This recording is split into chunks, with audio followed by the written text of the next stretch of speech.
ಬಿಜೆಪಿಯ ರಾಜ್ಯದಲ್ಲಿ ಯಾರೆಲ್ಲ ಸಂಸದರು ಆಗಿ ನಿಂತ್ಕೊಳ್ಬೇಕು ಕಣಕ್ಕಿಳಿಬೇಕು ಅನ್ನುವಂಥದ್ರ ಫೈನಲ್ ಆಗಿ ಲಿಸ್ಟ್ ಅನ್ನ ಬಿಜೆಪಿ ಬಿಟ್ಟಿದೆ.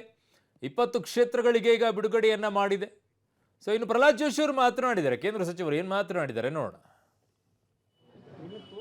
ಅವ್ರ ಮತ್ತೆ ಬಂದ ನೀವು ಮಾತಾಡೋದು ಬಂದ ಮಾಡಲಿಲ್ಲ ಅಂದ್ರೆ ನಾ ಹೆಂಗೆ ಮಾತಾಡೋದು?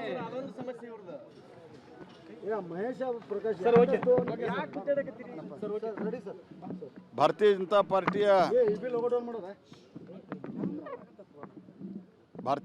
ಪಾರ್ಟಿಯ ರಾಷ್ಟ್ರೀಯ ನಾಯಕತ್ವ ನಮ್ಮ ರಾಷ್ಟ್ರೀಯ ಅಧ್ಯಕ್ಷರಾದಂಥ ಶ್ರೀ ಜೆ ಪಿ ನಡ್ಡಾ ಅವರ ನೇತೃತ್ವದಲ್ಲಿ ಮತ್ತು ನಮ್ಮ ಅತ್ಯುನ್ನತ ನಾಯಕರು, ದೇಶದ ಮತ್ತು ಜಗತ್ತಿನ ಅತ್ಯಂತ ಜನಪ್ರಿಯ ನಾಯಕರುಗಳಲ್ಲಿ ಒಬ್ಬರಾದಂಥ ಸನ್ಮಾನ್ಯ ಶ್ರೀ ನರೇಂದ್ರ ಮೋದಿಯವರ ನೇತೃತ್ವದಲ್ಲಿ ದೇಶದ ಒಟ್ಟು 72 ಸ್ಥಾನಗಳಿಗೆ ಇವತ್ತು ಅಭ್ಯರ್ಥಿಗಳನ್ನು ಘೋಷಿಸಿದ್ದಾರೆ. ಕರ್ನಾಟಕದಲ್ಲಿ 20 ಅಭ್ಯರ್ಥಿಗಳನ್ನು ಘೋಷಿಸಿದ್ದಾರೆ. ಅದರಲ್ಲಿ ಧಾರವಾಡ ಕ್ಷೇತ್ರದಿಂದ ನನ್ನನ್ನು ಅಭ್ಯರ್ಥಿ ಅಂತೇಳಿ ಅಧಿಕೃತವಾಗಿ ಘೋಷಣೆ ಮಾಡಿದ್ದಾರೆ.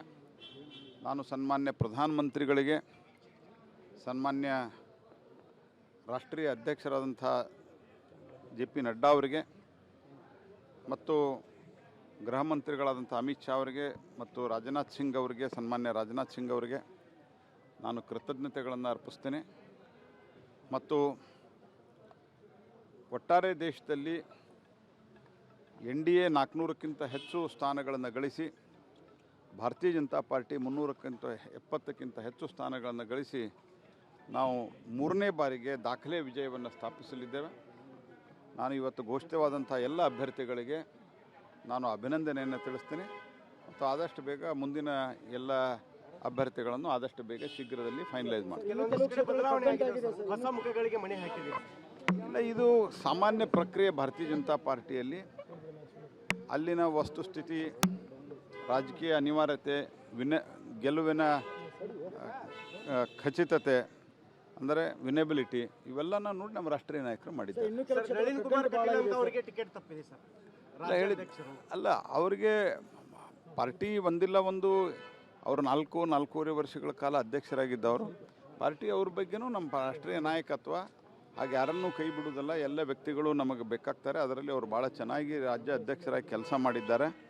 ಹಾಗಾಗಿ ಅವ್ರ ಬಗ್ಗೆನೂ ನಮ್ಮ ರಾಷ್ಟ್ರೀಯ ನಾಯಕತ್ವ ಮುಂದೆ ಅವ್ರಿಗೇನು ಜವಾಬ್ದಾರಿ ಕೊಡಬೇಕು ಅನ್ನೋದು ಖಂಡಿತವಾಗಿ ಯೋಚನೆ ಮಾಡಿ. ನಿಮ್ಮ ಹತ್ರ ಬಂದಿದ್ರು ಸರ್, ಕೊನೆ ಈಶ್ವರಪ್ಪನವರು ತ್ಯಾಗ ಮಾಡಿದ್ರು ಟಿಕೆಟ್ ಅನ್ನ, ಕೊನೆಗೆ ಬೊಮ್ಮಾಯಿ ಅವರಿಗೆ ಟಿಕೆಟ್ ಘೋಷಣೆ ಆಗಿದೆ ಸರ್. ಅಲ್ಲಿ ಅಲ್ಲ, ಇದು ನಮ್ಮ ರಾಷ್ಟ್ರೀಯ ನಾಯಕತ್ವ ಎಲ್ಲ ಯೋಚನೆ ಮಾಡಿರ್ತದೆ. ಉಳಿದದ್ದೆಲ್ಲವೂ ಅವರು ಎಲ್ಲವೂ ಸರಿ ಆಗುವಂಗೆ ಅವ್ರು ನೋಡ್ಕೊಳ್ತಾರೆ ಅಂತ ನಂಗೆ ನಂಬಿಕೆ. ಸರ್, ಸ್ವಾಮಿಗಳು ಟಿಕೆಟ್ಗೆ ಬೇಡಿಕೆ ಇಟ್ಟರು ಸರ್ ಕೆಲವು ಕ್ಷೇತ್ರಕ್ಕೆ. ಇಲ್ಲ, ಅದು ಎಲ್ಲರಿಗೂ ಟಿಕೆಟು, ಇದು ಪ್ರಜಾಪ್ರಭುತ್ವ, ಎಲ್ಲರಿಗೂ ಟಿಕೆಟ್ ಬೇಡಿಕೆ ಇಡಲಿಕ್ಕೆ ಅವಕಾಶ ಇದ್ದೇ ಇರ್ತದೆ. ಸ್ಪರ್ಧೆನೂ ಇದೆ. ಯಾಕಂದರೆ ಎಲ್ಲಿ ಗೆಲ್ತಾರ ಅಲ್ಲೇ ಜಾಸ್ತಿ ಸ್ಪರ್ಧೆ ಇದೆ. ಈ ಕಾಂಗ್ರೆಸ್ದಾಗ ಭಾಳಷ್ಟು ಕ್ಷೇತ್ರದಾಗ ನಮ್ಮ ರಾಜ್ಯ ಸೇರಿದಂತೆ, ನಮ್ಮ ಕ್ಷೇತ್ರವೂ ಸೇರಿದಂತೆ ಭಾಳಷ್ಟು ಕಡೆ ಸ್ಪರ್ಧೆಗಳು ಉತ್ಸಾಹನ ತೋರಿಸ್ತಾ ಇಲ್ಲ. ಆದರೆ BJP ಒಳಗೆ ದೊಡ್ಡದಾದಂಥ ಒಂದೊಂದು ಕ್ಷೇತ್ರಕ್ಕೂ ದೊಡ್ಡದಾದಂಥ ಲಿಸ್ಟ್ ಇದೆ. ಕಾರಣ ಏನಂದ್ರೆ ಅವರಿಗೂ ಗೊತ್ತಿದೆ, ಜನಕ್ಕೂ ಗೊತ್ತಿದೆ, ಮೋದಿ ನೇತೃತ್ವದ ಭಾರತೀಯ ಜನತಾ ಪಾರ್ಟಿಯೇ ಗೆಲ್ಲೋದು ಅಂತ. ಹಾಗಾಗಿ ನಮ್ಮಲ್ಲಿ ಬೇಡಿಕೆ ಜಾಸ್ತಿ ಇದೆ. ಸ್ವಾಮಿಗಳ ಬೇಡಿಕೆಯನ್ನು ನಾವು ಅತ್ಯಂತ ಸಹಾನುಭೂತಿಯಿಂದ ಪರಿಗಣಿಸ್ತೇವೆ.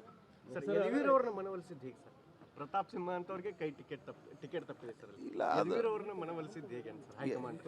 ಯದುವೀರವ್ರನ್ನ ಮನವೊಲಿಸಿದ್ದು ಅದು ನಮ್ಮ ರಾಜ್ಯದ ಅಧ್ಯಕ್ಷರು ಸನ್ಮಾನ್ಯ ಯಡಿಯೂರಪ್ಪನವರು ಮತ್ತು ಇತರ ನಾಯಕರು ಅವರಿಗೆ ಮನವೊಲಿಸಿದ್ದಾರೆ.